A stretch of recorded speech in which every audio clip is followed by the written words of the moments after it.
So with just the opiates, I started experiencing like what I thought was parasites, right? My skin crawling, and I could feel it, and I would try to pull my face off and doctor it back together, and I dug holes all over my body, digging for things that I could feel and couldn't see.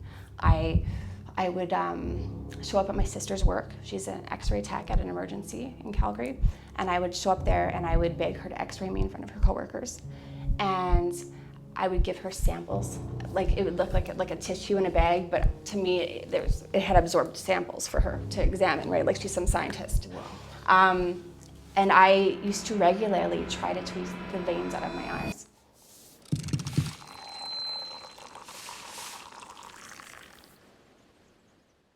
Today, I'm excited to introduce you to Kali, who is currently working with a vulnerable population, trying her best to support them to recover from addiction itself. Kali is an individual who has used substances for most of her life, and she has currently been clean for almost 8 years. It's ridiculous how she has actually not relapsed, and yet she used most of her life. It takes will, strength, and being courageous. It's amazing what Kali has achieved, and she's been addicted to both stimulants and opiates. She's a person that you'll be excited to meet. Her stories are incredible, and it is my honor today to introduce you to Kali. How are you doing today? Good, how are you? Awesome. I do want to say thank you so much for coming to speak to me. I know it's been, we spoke for the last week, trying to get you to do this. Yes. And over text, you were just like very responsive. And I love your stories, man. It's amazing what you have been able to conquer. Thank you. Yeah, so just to start off, Kali, if you can just tell us, where were you born and raised? Yeah, so I was born and raised in Calgary, Alberta. And I actually moved out here to get clean. Okay. To BC, yeah. So you moved from Calgary to come here to get clean. For treatment, yeah. For treatment. Yeah. So you've been in Vancouver for the last 8 years. Yes. Yeah. Wow. Okay. So you're born and raised in Calgary. When did you start using substances? Elementary was when I first started with like weed and alcohol, that kind of thing. Okay. Yeah. By the time I was 13, I was going to raves twice a week using ecstasy every time. And then it just progressed as I got older. This is 13 years old. Yes, yeah. Did you finish high school? Not when I was supposed to, but I went back and I did it on my own dollar, so. Oh, congratulations. Yeah. So walk me through what's high school to an individual who is going through addiction. Do you know you're addicted? At that time, no. Because I didn't use every single day, and I thought that's what an addict was. Okay. That was my definition, right? So, no, I went to school, but I never went to class, right? So I was constantly on the verge of, getting expelled or suspended, and legally in Alberta, they can't actually expel you when you're 15. So they tried to talk my mom into like pulling me out, and I dropped out when I was 16. You dropped out at 16? Yeah. And you drop out, then what's life for you like? Well, I dropped out when I was 16, and then I went to work full-time at the same organization my mom was at, which was in an accounting department of a gold company. Okay. That was brief. My uncle was dying of cancer at that time, and his treatment wasn't working, so someone had to look after him. Oh. And there was nobody that wasn't like a major breadwinner that could take that time off work, but I could, right? Oh. So when I was 16, I quit that job and I stayed home and I took care of my uncle until he passed away as well. Yeah. Tell me the experience. You're now the most important person in his life almost, because you're the caregiver, right? And then you develop that bond as well, because you're seeing his last stages. He passes away. It was a whole new experience, like getting to know him, because I always thought he was a drinker, right? Okay. And he was always this grumpy alcoholic that lived on the farm, and my interactions with him as a child weren't memorable. They weren't great. He wasn't a child person by any means. And then when I was taking care of him, I kind of saw the humor in him too. You know, like I was the only one to cook for him. And I remember he asked me for hard-boiled eggs, and I made him hard-boiled eggs. And then he told me that my eggs taste like, you know, and I was like, well, there's nobody else to cook for you, so you're gonna have to eat them, right? Right. And we kind of had this kind of playful banter with what I thought was always his miserable behavior, you know? And when he passed, he actually tried to put me in his will again because he thought I was a different kid of my mom's. He thought she adopted an additional child. Oh. And so he tried to put me in again, and she's like, no, that's Kali-Britt. That's the same. He's like, no, the new one that took care of me. Yeah, he didn't even know it was still, you know, that I was still the same person. So that was...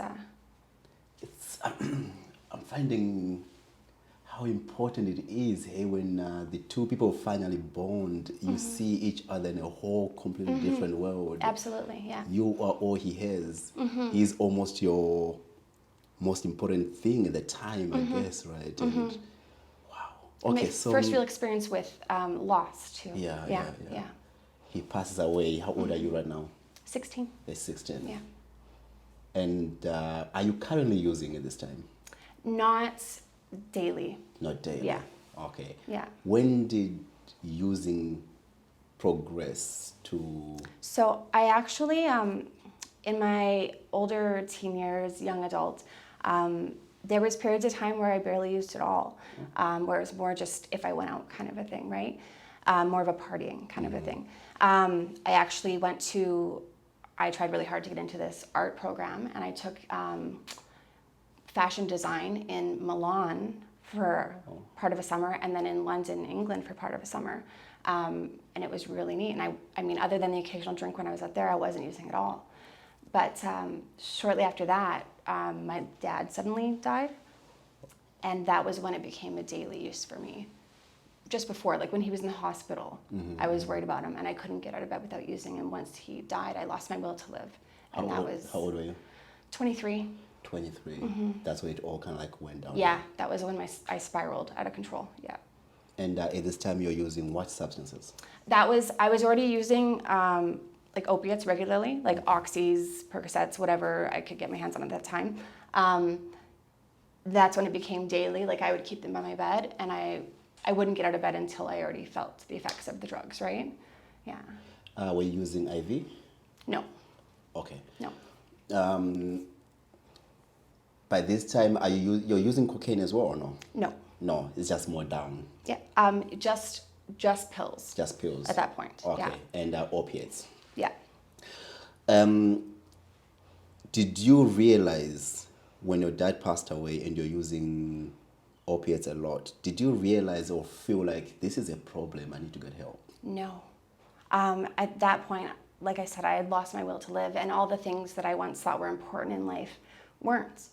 And I used to just, it was my first kind of brush with faith too, because I remember when I lost him, I was always very atheist. And I didn't believe that there was anything greater than us, you know? And when he died, I was like, you know, there was so much more to him than flesh and bone. He was such like a charismatic person. And I just knew that there's more to us than what we see, right? And so it kind of gave me that faith of like something greater, something conscious, something else, right? But I used to just every day just hope that if I slept, I wouldn't wake up, that I would die. Wow. And I remember praying for the first time ever in my life, and praying just to die so I could be with him. What's interesting about that point is I've spoken a lot to a lot of people who are Christians who lost someone they love and they lose faith in God. And here you are, who's a non-believer who loses someone who you love so much, and you say this person is not just flesh and bone. They did not just die. They were so great. There's got to be something more. Exactly. Yeah. Opposite of what a lot of people go through. Yeah. Yeah. And you prayed for the first time. Yes, and just I prayed for God to take me too, so I could be with Him. Right. Tell me that feeling, because while you pray for God to take you, you don't go and jump off the bridge. No. right? No. But what is driving you to survive while you're saying, God, take me? At that time, I don't know. I dealt with depression my whole life too since I was 15. Okay. And I certainly had suicidal tendencies in the past. So I don't know why I did. I don't know if it was maybe not courage to go through with it at that time, or if there's also because there's something comfortable about sitting in that, right? In that misery. It's like when you've always dealt with depression and stuff, like having a reason to feel sorry for yourself is almost, I don't know, it's just comfortable place to be. Justified. Yeah, it is. It's justified. Yeah. Yeah. It's like now you have a legitimate reason to feel those feelings and you just kind of indulge in that, right? Oh, man.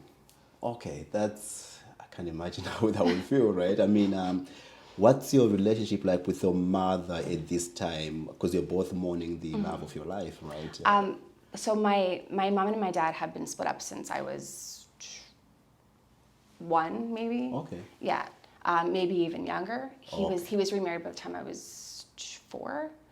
So yeah, so I had a stepmom in the picture. So their relationship actually, like my mom and my dad, the relationship wasn't great for a lot of my life. Okay. But they actually had started kind of speaking before he passed, where he tried to make the effort to be on good terms with her, which was, I saw a lot of changes in him, you know? Do you have siblings?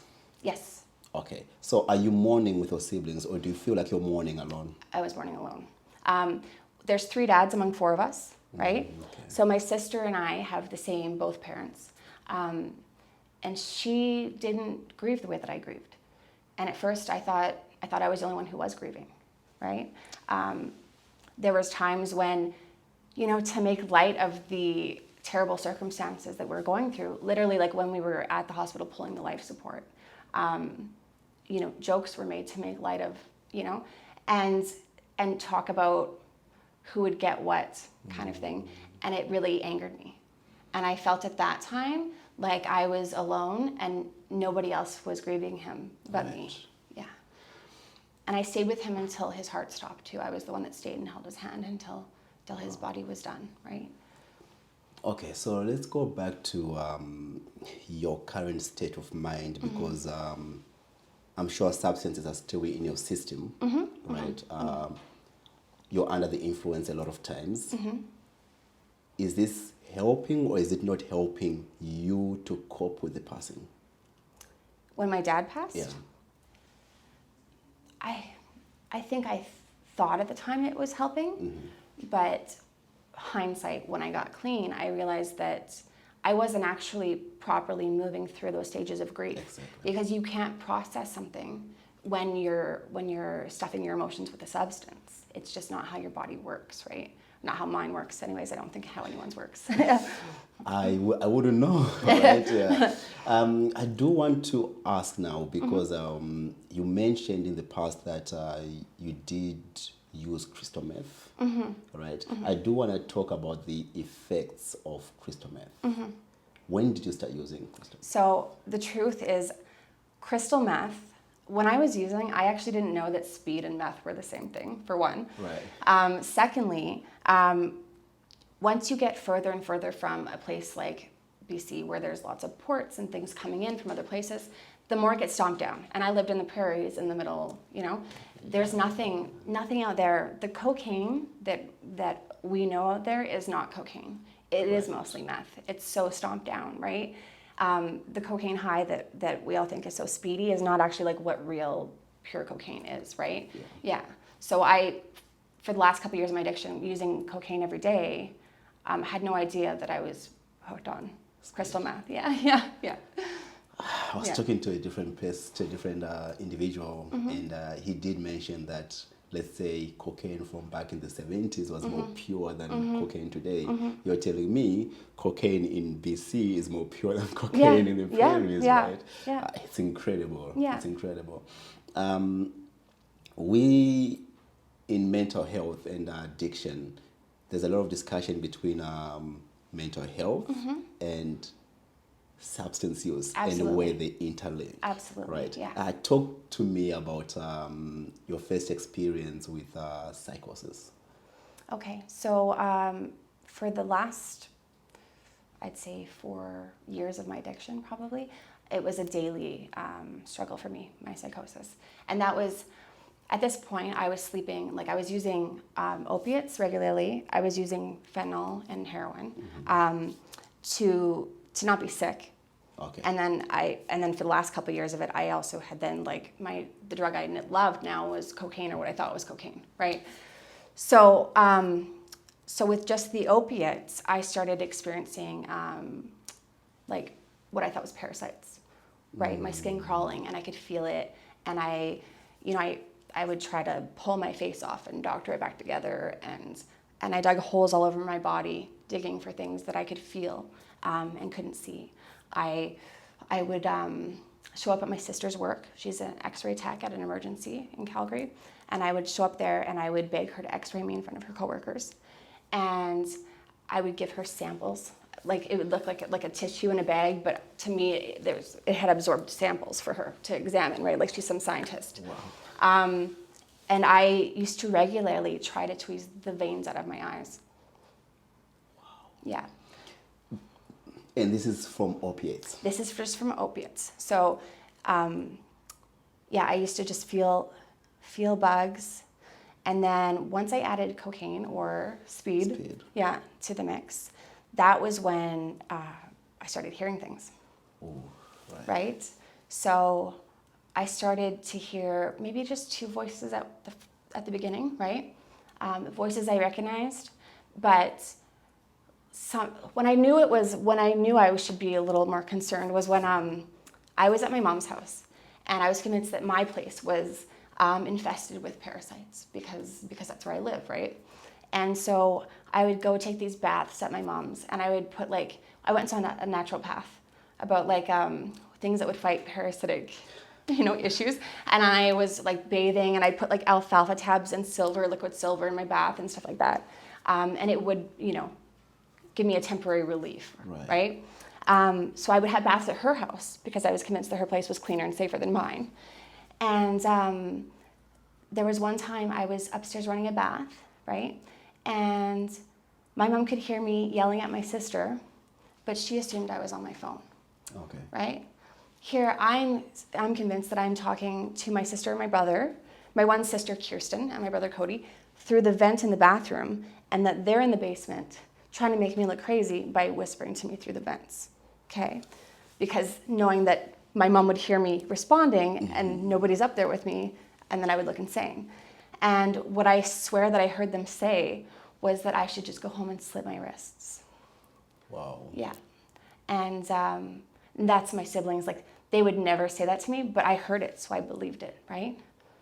I told my oldest sister at that time what they'd said to me. And she said, we had a little sibling gathering. She's like, we want to know if you're hearing stuff. And I said, I think I am. I said, because first it was just a couple of voices, and then it started following me from my apartment in my car, and I was like, well, that's not possible. Right. I can't be overhearing the neighbors or somebody if it's following me, when I'm mobile, right? So that was kind of, and that was when everybody else knew too that I was hearing things regularly, right? How do you seek help when this is happening? I would go to Emerge, not just to see my sister and get x-rayed, but I would go to Emerge, and unfortunately there was quite a shortage in psychiatrists getting in with someone in Alberta at that time. It was an 8-month wait. Wow. And I was so tormented by what I was experiencing. I tried to quit at one point, tried to quit drugs altogether. I went 2 weeks without touching anything. The emergency had put me on Seroquel, 800 milligrams of Seroquel, right? Because every time I went back and I was like, this is worse, I can't live like this, I'm at my wit's end. They'd be like, well, what does that mean? I said, well, it means that I can't live like this, I'm going to kill myself if I have to keep going through this, right? Because it was torment all the time. It sounded like people were always behind me, gonna get me. And when I went that 2 weeks without using and just was highly medicated to the point I was basically drooling or sleeping all the time, I would still be woken from my medicated sleep from what sounded like a male voice in the room, saying my name. I would wake up, and I couldn't even stand up, but I would wake up. That's how loud it was. And when I went those 2 weeks without using, instead of things getting quieter, and that being enough to get me clean or something, it actually got louder. Man. right? So the 2 voices that I would hear at a time was now 20. And it was like having an entire committee of people in your head just running you down, bullying you, telling you that you should kill yourself or that you're, worthless and all of this stuff.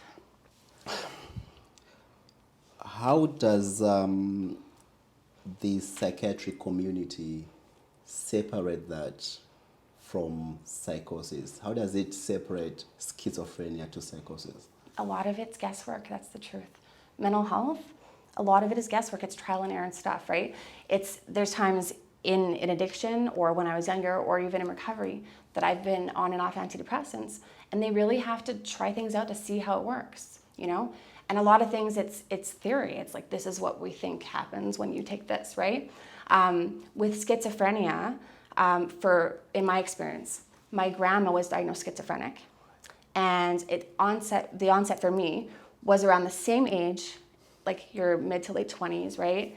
And in the same manner that something like schizophrenia would also present.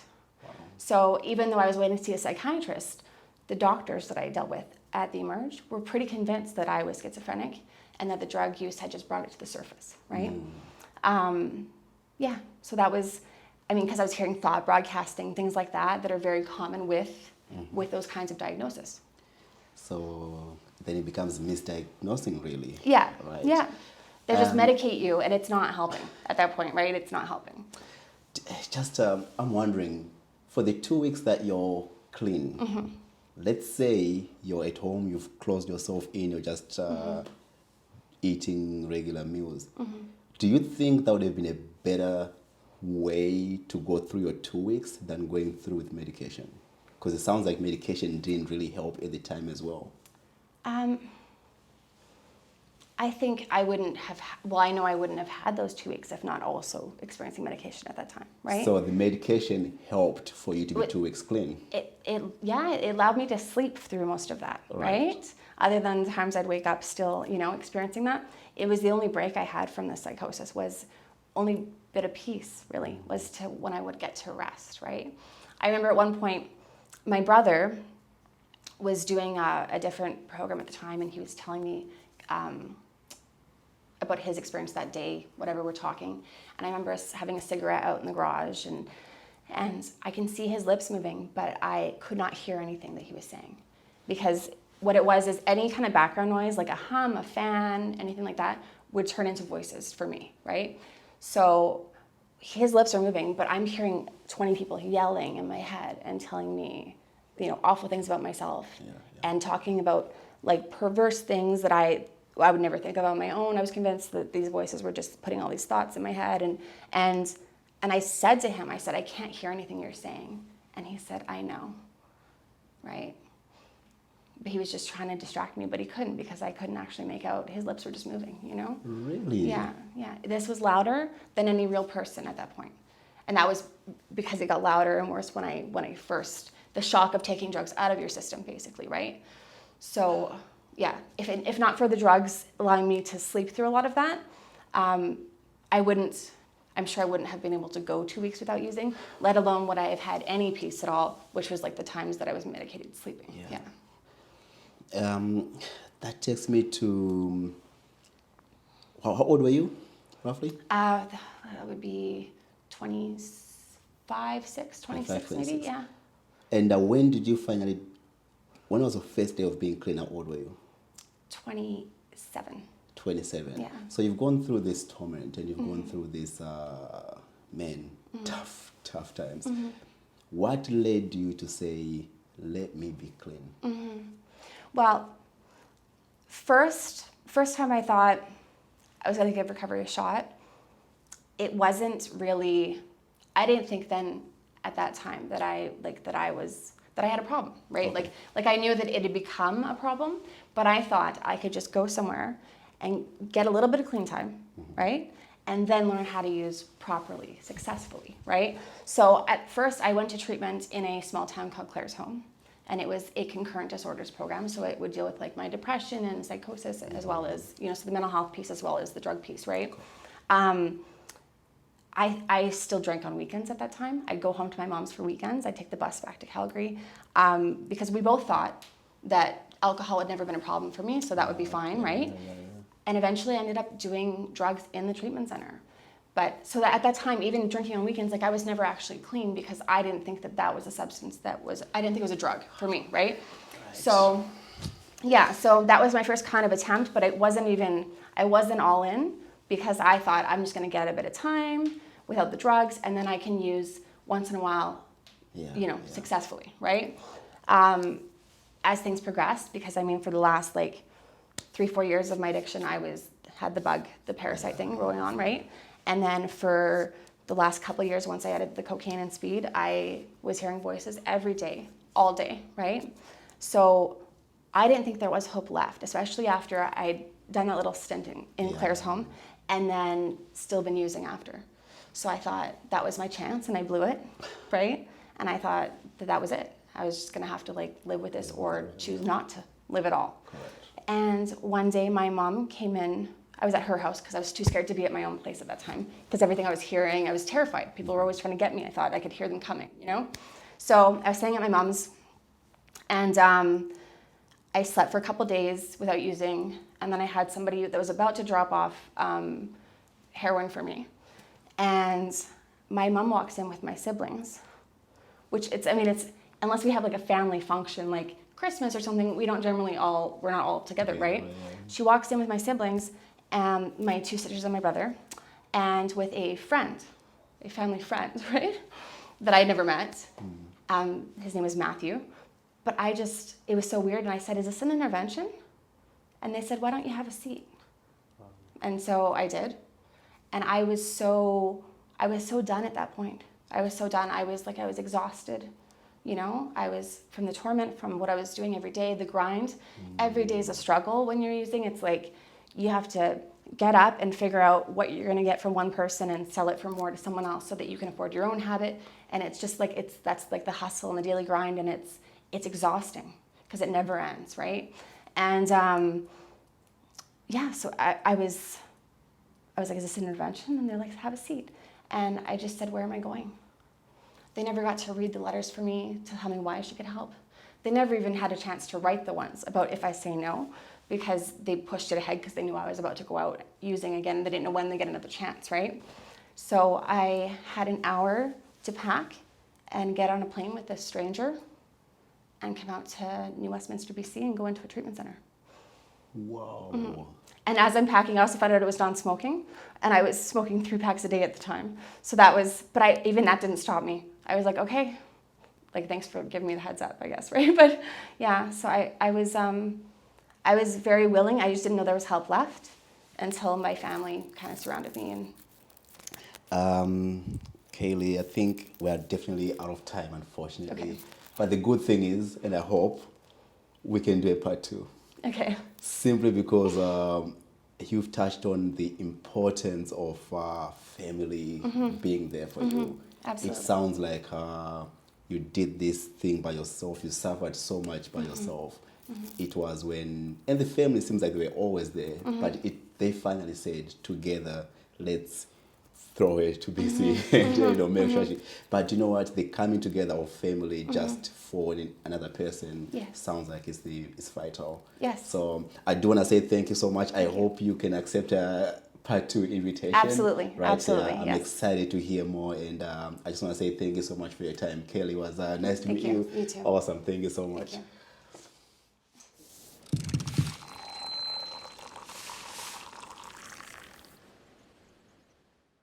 Hey everyone, thank you so much for making it to the end of the video. I really hope you enjoyed it as much as I did, and most importantly, I hope you learned a lot. But next week's episode, we are going to talk to Ken, who speaks about his struggles being in and out of recovery houses, in and out of treatment centers. However, he is finally now almost 10 years clean. You do not want to miss his journey. See you next week.